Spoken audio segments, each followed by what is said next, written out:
Urraca of León and Castile isn't a household name, and yet she was Europe's first queen regnant. Born at a time when medieval women still held power in their own way, alongside others such as Empress Matilda and Queen Melisande of Jerusalem, Urraca was aware of her own regal power and legacy, and used it to full effect despite criticism from contemporary commentators.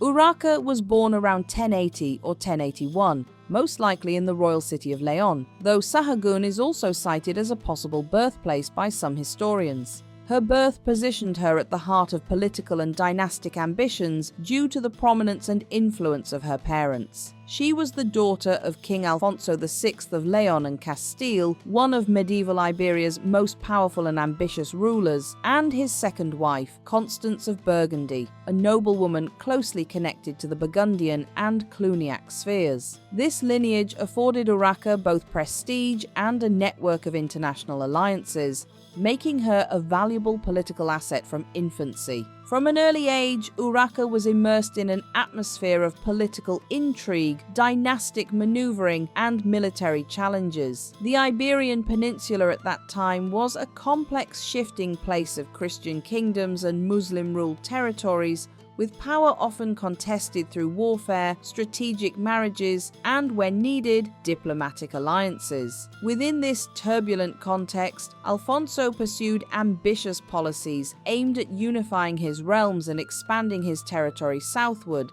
efforts compounded by conflicts such as the dramatic capture of Toledo in 1085. These military and political upheavals were the backdrop to Urraca's formative years, which no doubt shaped her views on what a monarch should be and how a kingdom should be led. Urraca's childhood was also shaped by the unique pressures placed upon royal daughters. Although her role initially centered around mere diplomatic value as a potential bride, the absence of a surviving legitimate male heir also meant she was prepared not merely for a traditional dynastic marriage, but increasingly for governance itself, a rarity for medieval princesses. Around 1090, when she was roughly 10 years old, Urraca was strategically married to Raymond of Burgundy, a nobleman hailing from one of medieval Europe's most influential dynastic and cultural centers. There are some documents from the time referring to them as husband and wife in 1088, when Urraca was only 8 years old, and Raymond would have been around 18.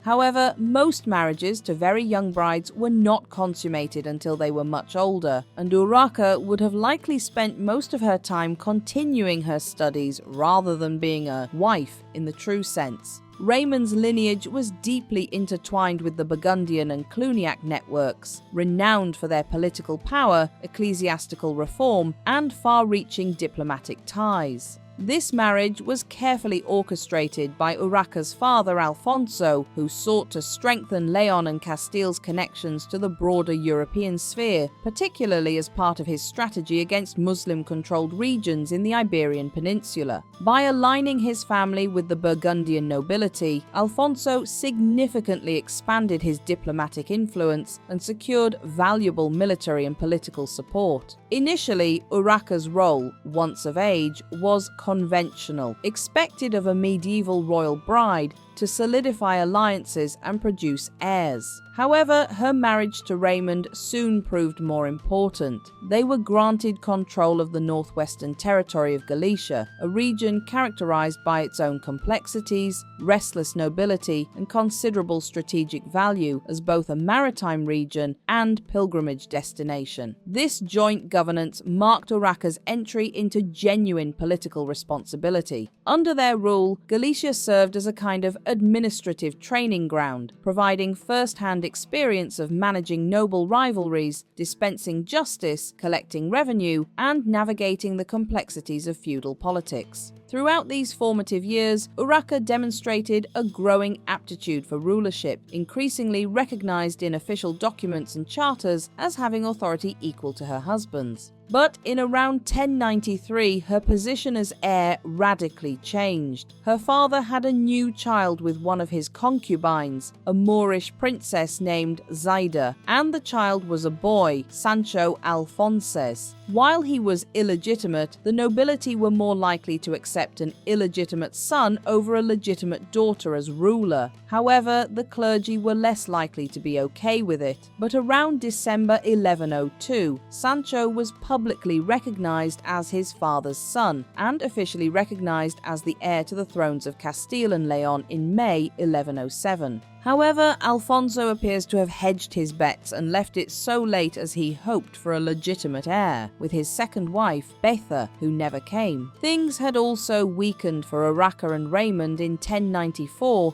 when her father gave Portugal, then a county that would later make up the north of the country of Portugal, to his illegitimate daughter Teresa and her husband Henry of Burgundy. Nothing has been documented of Urraca's feelings on any of this, but her determination to keep her throne and pass it to her son, and her later antagonistic relationship with Teresa, speak volumes. During this period, she gave birth to at least 2 known surviving children. A daughter, Sancha Raimundes, born sometime between 1092 and 1105, and her son, Alfonso Raimundes, born in 1105, would later ascend as Alfonso VII, one of León and Castile's most significant medieval monarchs. This birth significantly elevated Urraca's dynastic importance, establishing her as mother to the future heir, a position that enhanced her influence and prestige within the kingdom. However, it also increased internal tensions, particularly with other noble factions and relatives eyeing the succession, a dynamic that would significantly impact her later life and rule. So Urraca's motherhood carried with it complex implications. It secured her political relevance, yet simultaneously heightened her vulnerability to factional challenges and intrigue.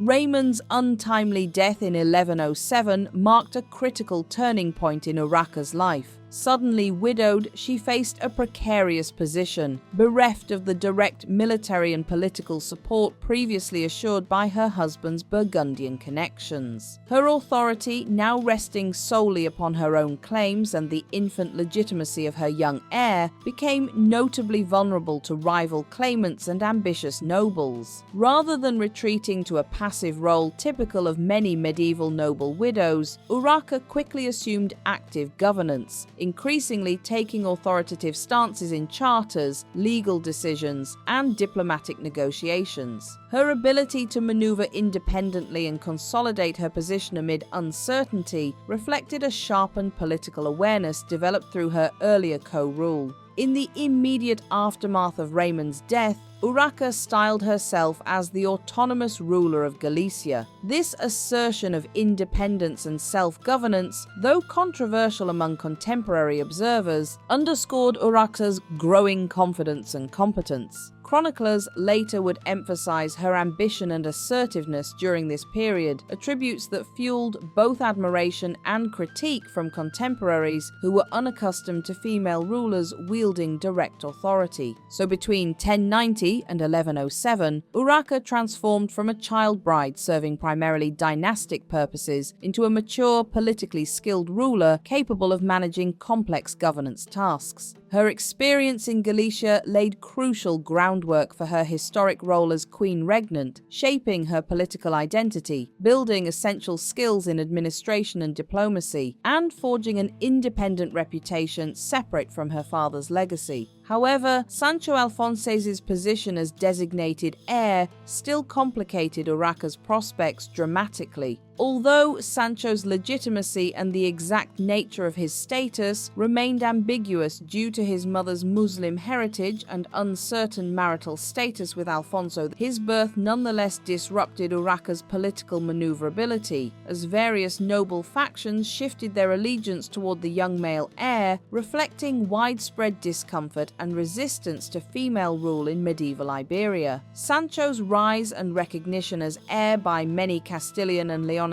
nobles underscored the persistent biases and patriarchal expectations within the culture of the time, even despite the church's stance against illegitimate heirs, even if male. However, the dynastic landscape rapidly shifted on the 29th of May 1108, when Sancho Alfonso was killed at the Battle of Uclés, fighting against the Almoravid armies from North Africa. His death at a young age dramatically transformed the dynamics of the kingdom. Suddenly, Suddenly, Urraca was thrust back into prominence as her father's sole surviving legitimate heir. This moment was pivotal, as it placed Urraca on the threshold of becoming the first indisputable female sovereign ruling a significant European kingdom in her own right. Recognizing he was out of options, Alfonso decided to publicly and formally declare Urraca his rightful heir shortly before his death in 1109. Although initially regarded with unease by the male-dominated nobility, her legitimacy was supported by an emerging recognition that stability and continuity were paramount amid increasing external threats. Even if their ruler was a woman, she was a legitimate princess. When Alfonso VI died on the 1st of July 1109, Urraca's ascension was immediately fraught with skepticism and hostility, though her legitimacy itself was never seriously questioned. Her coronation as Queen Regnant made history, representing the first instance of a medieval European woman directly inheriting and ruling a substantial territory without a husband's oversight or a male guardian. Despite this clarity in succession, the initial period of her reign was marked by fierce internal conflicts, factional intrigues, and uncertainty regarding the long-term viability of female rulership. Nobles, clerics, and regional elites quickly tested Urraca's authority, some openly questioning her ability to hold power. But in the year following Sancho's death, King Alfonso, aging and acutely aware of his realm's vulnerability, had taken proactive measures to secure Urraca's succession, aside from publicly acknowledging her as heir and future Queen Regnant. Nevertheless, tensions persisted among powerful nobles, many concerned about Urraca's capacity to control and defend the kingdom effectively, and it's possible the aging king had planned to help with this. There are some sources that suggest he helped arrange the marriage of his eldest daughter and heir to his rival, King Alfonso I of Aragon and Navarre, also known as the Battler. While it may seem natural the king would want to ensure his daughter had a husband capable of militarily defending the kingdom, going straight for his rival seems unusual. There are other sources, however, that state it was in fact the Leonese nobility after the king's death who put pressure on Urraca to marry Alfonso I. He was known as something of a bloodthirsty tyrant, and while that doesn't sound like good husband material, the nobles were not worried about that. They wanted to know their lands would be protected if attacked by the Almoravids. Bernard of Sedirac, Archbishop of Toledo, was publicly against the marriage as Urraca and Alfonso were cousins. But it is possible for both sets of sources to be true, for the king to have considered Alfonso as maybe one of a few candidates, and for anxious nobles after his death to have pushed him forwards as leading candidate due to his renowned military prowess and his fervent commitment to the Christian Reconquista. Though the marriage was strategic on paper, it was problematic from the outset. Married hastily in the castle of Monzon in October or November 1109, the union sought to consolidate Christian Iberia, potentially creating an unprecedented Spanish superstate. Urraca also presented her husband with a document shortly after their marriage that requested he treat her respectfully as a good husband, but also that he agreed not to annul their marriage due to their being cousins. And finally, the document also stated that if the couple died without issue, Urraca's son from her first marriage inherited León. However, significant political and personal differences between Urraca and Alfonso quickly became apparent. Urraca had developed a clear sense of her political identity and independence, having already governed Galicia autonomously and successfully navigated court politics for years. Conversely, Alfonso was renowned not just for military skill, but for a domineering personality and rigid views on governance, which led him to assert his authority uncompromisingly over Castilian and Leonese affairs. Within months, tensions escalated sharply as Alfonso imposed Aragonese officials and military control directly upon León and Castile. Local nobles and regional leaders bristled under his heavy-handed administration, which undermined Urraca's established relationships and challenged her own legitimacy and autonomy as ruler. Alfonso's refusal to share share power or recognize his wife's authority in her own lands, and his tendency to govern unilaterally without consulting Urraca, deepened resentment among the Leonese Castilian nobility, who viewed his actions as foreign domination rather than supportive alliance. No doubt, the nobles who had pushed for the marriage went quiet at this time. Open conflict erupted rapidly, splitting the kingdom into hostile factions. One faction remained loyal to Urraca, fiercely committed to maintaining Leonese and Castilian autonomy. A second faction supported Alfonso, viewing his military leadership as vital against the Almoravid threat and believing male rule inherently superior. A third and increasingly influential faction coalesced around Urraca's son from her first marriage, Alfonso Raimundes, who was still a young child at this point. Supporters of the infant heir used the defense of his right to rule Galicia and succeed his mother as a reason to rebel. The situation descended further into turmoil as animosity between Urraca and Alfonso became public and scandalous. Contemporary chroniclers recorded instances of open hostility, arguments, and physical abuse inflicted by Alfonso upon Urraca, actions considered scandalous even by the standards of medieval royal marriages. These accounts circulated widely, damaging Alfonso's reputation and strengthening support for Urraca among certain noble factions and ecclesiastical leaders sympathetic to her plight. The kingdom, intended to be strengthened by the marriage, was instead thrown into debilitating civil strife. The earliest indications that Urraca was thinking of leaving her husband is in her letter of grant to the Abbey of Santo Domingo de Silos on the 13th June 1110, in which she named herself Queen of whole Spain and daughter of Emperor Alfonso, and she made clear she wished to be free of her husband. According to contemporary sources, Urraca decided to leave Alfonso after speaking with her advisors, but Alfonso stated he actually repudiated Urraca for her infidelity. Both sides could easily be true, as Urraca did have a long-term relationship with her lover, Pedro González de Lara, and she would give birth to 2 children by him, one in 1112 and one in 1114. In response, the ecclesiastical authorities, particularly the influential bishops and the papal legate, intervened decisively, declaring the marriage invalid due to consanguinity, as well as citing Alfonso's abusive behavior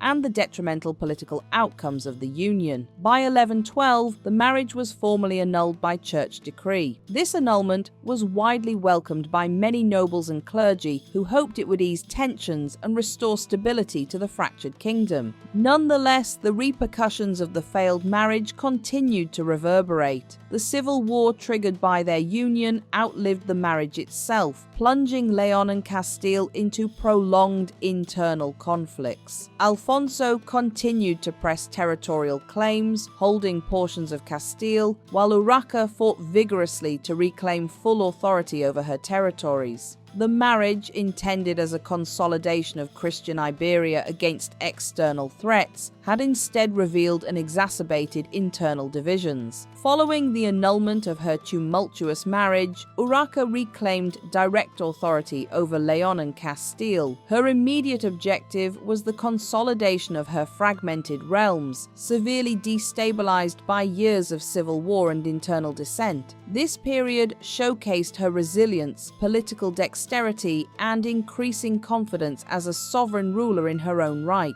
Despite lingering hostilities and significant challenges to her legitimacy, Urraca methodically set about re-establishing control over regions disrupted by the failed union. A critical focus of her independent rule involved intensive military campaigns against internal rebellion, especially within the strategically crucial and politically volatile region of Galicia. Galicia had long been an area of contention due to its independent-minded nobility and its distinct regional identity. Local lords regularly tested royal authority, seeking greater autonomy or complete independence. Urraca's response was vigorous and determined. Employing both diplomatic strategies and military force, she gradually reasserted royal dominance, stabilizing a region crucial to her wider Iberian authority. This task required balancing of rewards and punishments, strategic marriages, grants of land, and carefully negotiated truces to pacify rebellious factions. Simultaneously, Urraca confronted another pressing challenge from Portugal, where her ambitious half-sister, Teresa of León, aggressively pursued independence. Teresa, ruling the Portuguese county with her husband, Count Henry of Burgundy, openly challenged Urraca's sovereignty. This familial rivalry became both politically significant and deeply personal. Portugal's increasingly bold autonomy forced Urraca into complex diplomatic and military confrontations, drawing resources and attention from her broader consolidation efforts.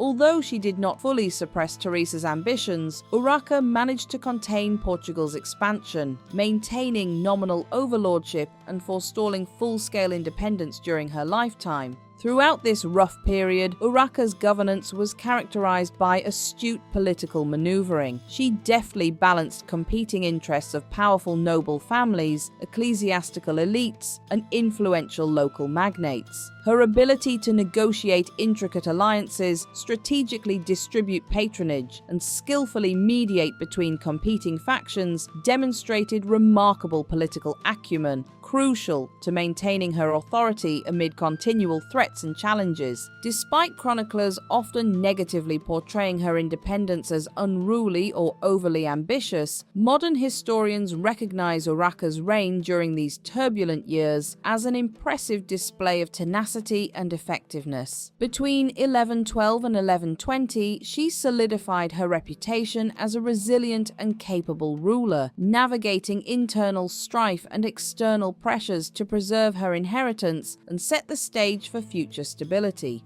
A key element of her strategic consolidation was the careful advancement of her son, Alfonso Raimundes, later Alfonso VII, into positions of co-rulership. Recognizing the need to secure dynastic continuity and stability, Urraca worked diligently to bolster Alfonso's status, thereby neutralizing lingering factions that might have exploited her son's youth to foment further dissent. Her foresight in elevating Alfonso not only secured his own eventual authority, but also unified factions previously hostile toward each other under a single recognized heir. By the mid-12th century, Urraca's decision to empower Alfonso as a co-ruler demonstrated her sophisticated understanding of dynastic politics and her practical recognition of political realities in medieval Iberia. During these later years, Urraca maintained relative internal peace through astute diplomacy and governance. She deftly mediated between powerful nobles, ecclesiastical authorities, and regional factions,